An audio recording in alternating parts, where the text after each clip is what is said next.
मृत्यु के देवता ने अपने एक देवदूत को भेजा पृथ्वी पर। एक औरत मर गई थी, उसकी आत्मा को लाना था। देवदूत आया लेकिन चिंता में पड़ गया क्योंकि 3 छोटी छोटी बच्चियां जुड़वा, एक अभी भी उसके स्तन से लगी है, एक चीख रही है, पुकार रही है, एक रोते रोते सो गई है और उसके आंसू उसके चेहरे पर सूख गए हैं। 3 छोटी छोटी बच्चियां और स्त्री मर गई है और देखने को कोई नहीं। पति पहले मर चुका है और परिवार में कोई नहीं। उन 3 छोटी छोटी बच्चियों का क्या होगा? उस देवदूत को यह ख्याल आ गया। वह खाली हाथ वापस लौट गया। उसने जाकर अपने देवता से कहा, मैं वापस न ला सका, मुझे क्षमा करें। आपको स्थिति का पता नहीं। 3 छोटी छोटी बच्चियां हैं, दूध पीती, एक अभी भी मृत स्तन से लगी है, एक रोते रोते सो गई है, एक चीख रही है, चिल्ला रही है। क्या ये नहीं हो सकता कि उस स्त्री को जीवन के कुछ दिन और दे दिए जाएं? कम से कम लड़कियां बड़ी हो जाएं और कोई देखने वाला भी नहीं। मृत्यु के देवता ने कहा, तो तू समझदार हो गया है,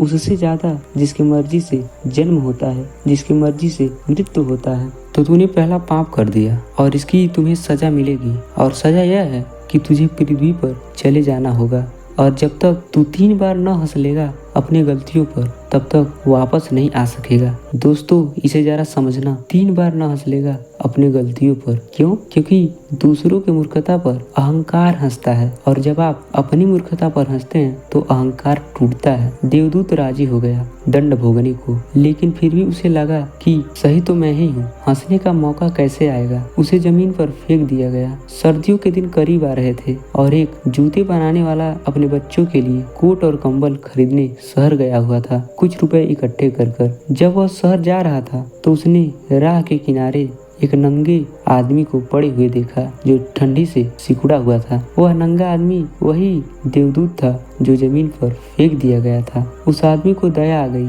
और उसने अपने बच्चों को कपड़े खरीदने के बजाय उस नंगे आदमी के लिए कपड़े खरीद लिया। उस आदमी के पास रहने को घर भी न था और न खाने को ही कुछ था। तो उस आदमी ने उससे कहा, तुम मेरे साथ चलो, लेकिन अगर मेरी पत्नी नाराज हो, जो कि वो निश्चित होगी क्योंकि बच्चों के कपड़े खरीदने आया था, वो पैसे तो खर्च हो गए, और वो नाराज हो तो तुम परेशान मत होना क्योंकि थोड़े दिन में सब ठीक हो जाएगा। उस व्यक्ति ने देवदूत को लेकर घर आया। न ही उस व्यक्ति को पता है कि देवदूत घर आया है और न ही उसकी पत्नी को पता है कि देवदूत घर आया है। देवदूत घर जैसे ही पहुंचा, उसकी पत्नी नाराज हो गई, पति को डांटने लगी, बोलने लगी। ये सब देख देवदूत पहली बार हंसा। व्यक्ति ने कहा, हंसते हो, बात क्या है? उसने कहा, जब मैं 3 बार हंस लूंगा तो मैं बता दूंगा। देवदूत पहली बार हंसा क्योंकि उसने देखा कि पत्नी को भी नहीं पता कि देवदूत घर आया है, जिसके आते ही घर में हजारों खुशियां आ जाएंगी। लेकिन आदमी देख ही कितने दूर तक सकता है। पत्नी तो सिर्फ इतनी ही देख पा रही है कि बच्चों के कंबल और कपड़े नहीं हैं। जो खो गया उसे देख पा रही है, जो मिल गया है उसे देख ही नहीं पा रही कि घर में देवदूत आया है, जिसके आते ही घर में ढेर सारी खुशियां आ जाएंगी। तो वो देवदूत हंसा अपनी पहली मूर्खता पर। जल्द ही, क्योंकि वह देवदूत था, 7 दिनों में उसका सब काम सीख गया और उसके जूते इतने प्रसिद्ध हो गए कि वह व्यक्ति धनी होने लगा। 1 साल होते होते उसकी प्रसिद्धि पूरे शहर में हो गई और उस जैसे जूते बनाने वाला कोई भी नहीं, क्योंकि वो देवदूत जूते बनाता था। सम्राट के जूते वहां बनने लगे। एक दिन सम्राट का आदमी आया और उसने कहा, यह चमड़ा बहुत कीमती है, आसानी से मिलने वाला नहीं, कोई भूल चूक नहीं करना। जूते ठीक इस तरह के बनाने हैं और ध्यान रखना, जूते बनाने हैं, चप्पल नहीं, क्योंकि रूस में कोई भी आदमी मर जाता है तब उसे चप्पल पहनाकर शमशान तक लाते हैं। उस व्यक्ति ने देवदूत से कहा कि चप्पल नहीं बनाना है, जूते बनाने हैं, स्पष्ट आज्ञा है और चमड़ा इतने ही हैं। अगर गड़बड़ हो गई तो हम मुसीबत में पड़ जाएंगे। लेकिन फिर भी देवदूत ने चप्पल ही बनाए। जब व्यक्ति ने देखा कि चप्पल बने तो वह क्रोध से भर गया और लकड़ी उठाकर उसे मारने को तैयार हो गया कि तुम हमारी फांसी लगवा दोगे और तुम्हें बार बार कहा था जूते बनाने हैं, न कि चप्पल। फिर देवदूत हंसने लगा। तभी एक आदमी सम्राट के घर से भागा हुआ आया और उसने कहा, जूते मत बनाना क्योंकि सम्राट की मृत्यु हो गई है, चप्पल बनाने हैं।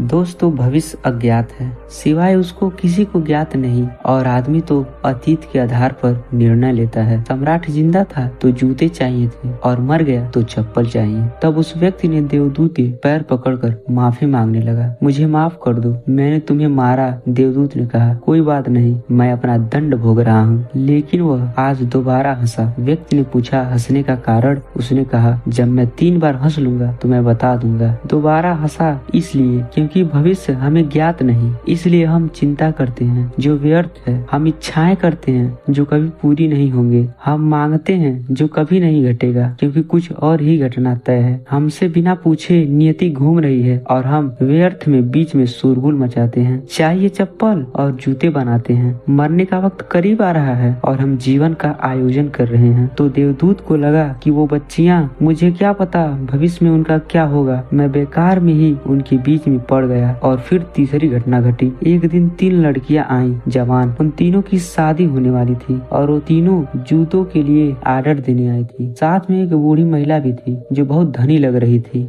देवदूत पहचान गया कि वे वही तीनों लड़कियां हैं जिनकी वजह से वह दंड भोग रहा था। वह सब सुंदर हैं, स्वस्थ हैं। देवदूत ने उस बूढ़ी औरत से पूछा कि ये तीनों लड़कियां कौन हैं? उस बूढ़ी औरत ने कहा, ये सब मेरी पड़ोसी की लड़कियां हैं। गरीब औरत थी, उसके शरीर में दूध भी न था और उसके पास पैसे भी नहीं थे, और 3 बच्चियां जुड़वा उन्हीं को दूध पिलाते पिलाते मर गई और मुझे दया आ गई। मेरे कोई बच्चे भी नहीं थे और मैंने इन तीनों को पाल लिया। अगर माँ जिंदा रहती तो ये तीनों बच्चियां गरीबी भूखमरी में बड़ी होती, और माँ मर गई इसलिए 3 बच्चियां बहुत बड़ी धन संपदा और वैभव में बड़ी हुई। और अब इस बूढ़ी औरत की सारी संपदा की यही तीनों मालिक हैं और इनका सम्राट के परिवार में विवाह हो रहा है। देवदूत तीसरी बार हंसा और उस व्यक्ति से कहा, यह 3 कारण थे। भूल मेरी थी, नियति बड़ी है और हम इतना ही देख पाते हैं जितना देख पाते हैं। जो नहीं देख पाते वो बहुत विस्तार है